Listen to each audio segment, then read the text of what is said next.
C'est Madame Annick Bartelex qui va faire la synthèse de cette soirée. Je vous invite à nous rejoindre. Vous voulez rester derrière votre pile? Très bien. Alors, je vous présente brièvement. Donc, vous êtes professeur de biologie cellulaire au CHU d'Angers, spécialiste des maladies neurodégénératives. Oui, on pouvait J'aurais pu être plus longue. On aurait pu effectivement se demander si le titre de professeur de biologie cellulaire était adapté pour intervenir dans cette table ronde. En fait, effectivement, je suis plutôt spécialiste des maladies neurodégénératives et je suis intéressée depuis bien très longtemps à l'éthique médicale et en matière de santé, en matière de recherche, on est depuis très longtemps, depuis un certain nombre d'années, donc dans des domaines de conservation des informations, de conservation des prélèvements, conservation des échantillons, avec toute une législation qui s'est établie depuis quelques années, je dirais depuis les années 2000 à peu près, et qui font que on a quand même une expérience, si vous voulez, parce que tout ça, ça débouche. Nous, on est dans le domaine carrément des big data déjà, hein, notamment avec la génétique, et c'est pour ça qu'on conserve, et c'est pour ça qu'on met en banque, et c'est pour ça qu'on met les données sur l'ordinateur. Donc, c'est vrai que la réflexion, elle est importante chez nous.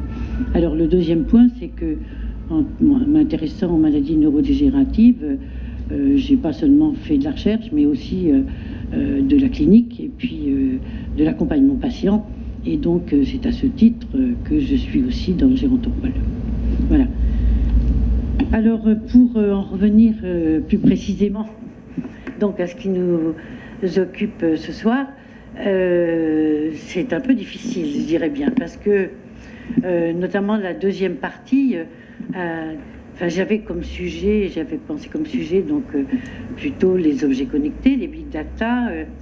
Donc la première partie, les exposés de monsieur, de madame ont bien fait le point, je pense, même si peut-être il était un peu frustré que son topo se soit arrêté un petit peu trop tôt.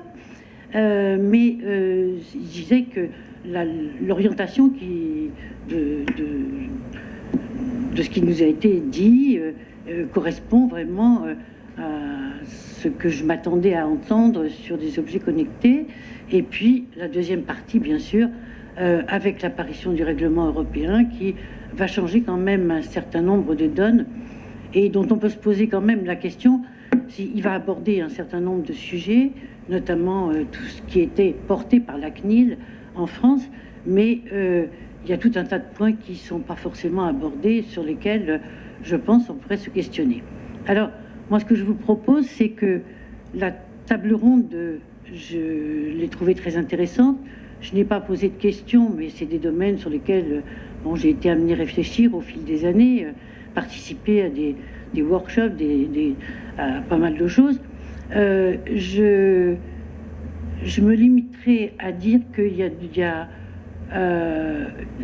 si on voulait en rediscuter, des sujets qui ont été abordés, on peut y passer des jours entiers dessus, hein, dans le cadre du comité d'éthique, justement, avec Emmanuel Hirsch à Paris, dans le groupe vieillissement. On peut passer des semaines, hein, à travailler sur ces sujets. On n'a pas forcément des solutions. Par contre, une chose que je me dis, c'est que là, on est en face, tout ce qui a été abordé dans la table ronde concerne plus le domicile, concerne plus l'accompagnement humain et des aides, hein, susceptibles d'être apportées, des aides technologiques ou des aides qui vont être apportées à l'accompagnement humain tel qu'il existe aujourd'hui. Cet accompagnement humain, je crois que pour les personnes dont il a été question là dans la table ronde, qui sont des personnes en perte d'autonomie, qu'elles soient perte d'autonomie physique ou perte d'autonomie cognitive, cet accompagnement humain, on ne pourra jamais couper. Les objets connectés ne remplaceront pas l'accompagnement humain. Il y a par contre, les objets connectés vont pouvoir aider les aidants. ça c'est évident. Et c'est en ce sens qu'ils ont un intérêt important pour cette partie de la vie. Par contre, ce que je regretterais, c'est que d'une part, je n'ai pas entendu deux mots, alors qu'il me semble très important justement, parce que même si on dit c'est aujourd'hui, mais par rapport à ce qui va se passer demain, c'est le mot de la personne de confiance.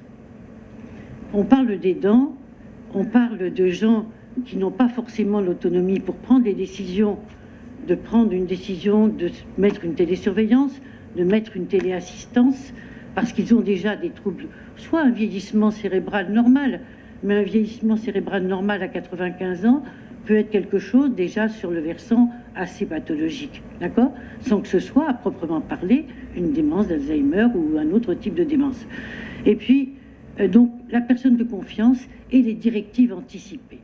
C'est-à-dire qu'aujourd'hui, je crois que si on veut suivre l'évolution qui va survenir, qui est immanquable, qui est déjà en route, en marche, de toutes les données numériques, de tout ce monde numérique auquel on va être confronté, et pas, on est déjà confronté à lui, et ça va être encore beaucoup plus important demain et après-demain, il faut vraiment, par rapport au vieillissement, que les gens anticipent. C'est-à-dire que c'est pas à 80 ans, c'est pas à 85 ans qu'on décide d'avoir une télésurveillance, ça veut dire que à partir de l'âge de 50 ans ou de 60 ans, je sais bien que les gens sont un peu dans le déni, mais il faut pouvoir écrire éventuellement, réfléchir à des directives anticipées. Ces directives anticipées, c'est un moyen très simple de les mettre chez un notaire. On peut les mettre à jour quand on veut, on peut les garder chez soi, et puis désigner la personne de confiance qui sera celle qui prendra la décision de mettre une télésurveillance ou de mettre une téléassistance le jour où il y en aura besoin, parce que la personne ne pourra plus décider. Parce que toutes les personnes dont on parle, elles n'ont pas forcément eu un bilan cognitif, hein, et même si on a eu un bilan cognitif, on sait très bien que une personne, même si elle a un Alzheimer déjà évolué, eh bien, elle peut vraiment être fixée sur quelque chose et ne pas vouloir, et ça peut être vraiment très à son détriment, si vous voulez, d'imposer un certain nombre de choses, parce que ça va déboucher sur des comportements qui seront agressifs ou qui seront, etc. Donc le projet, toute la discussion là-dessus, elle est vraiment extrêmement compliquée. Effectivement, on peut se tourner vers les aidants et dire que les objets connectés vont aider les aidants dans ce domaine-là. Alors, je pense qu'il était plus... Enfin, il est sans que le sujet, c'est pas que le sujet n'est pas plus intéressant, mais l'avenir, demain, après-demain, c'est un monde numérique dans lequel on pénètre.